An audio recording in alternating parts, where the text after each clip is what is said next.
Bırakmaz ellerin Bağışlasın Tanrım seni bana bir ömür boyu bebeğim. Seni buldu gözlerim, bırakmaz ellerin Bağışlasın Tanrım seni bana bir ömür boyu bebeğim.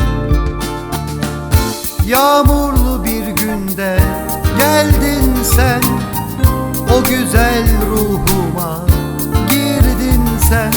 Hayatımın bir anlamı oldun sen, kanımsın canımsın bebeğim. Yağmurlu bir günde geldin sen, o güzel ruhuma girdin sen. Hayatımın bir anlamı oldun sen, kanımsın canımsın bebeğim.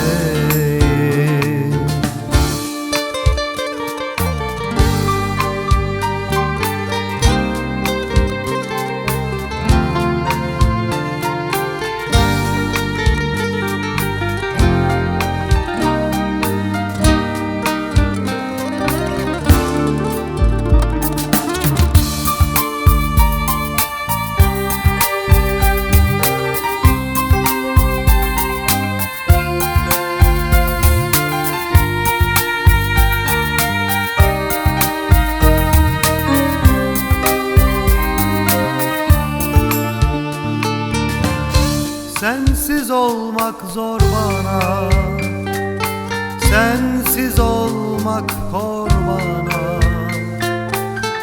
Bırakmam seni ömrüm boyunca, kanımsın canımsın bebeğim.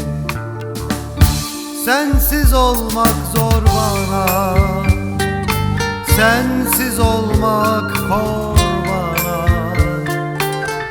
Bırakmam seni ömrüm boyunca, kanımsın canımsın bebeğim.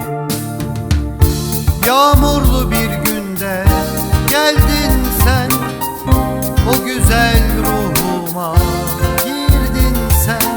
Hayatımın bir anlamı oldun sen, kanımsın canımsın bebeğim.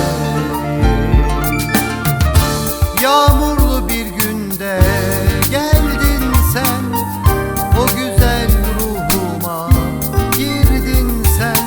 Hayatımın bir anlamı oldun sen. Yağmurlu bir günde geldin sen, o güzel ruhuma girdin sen. Hayatımın bir anlamı oldun sen, kanımsın, kanımsın, canımsın bebeğim.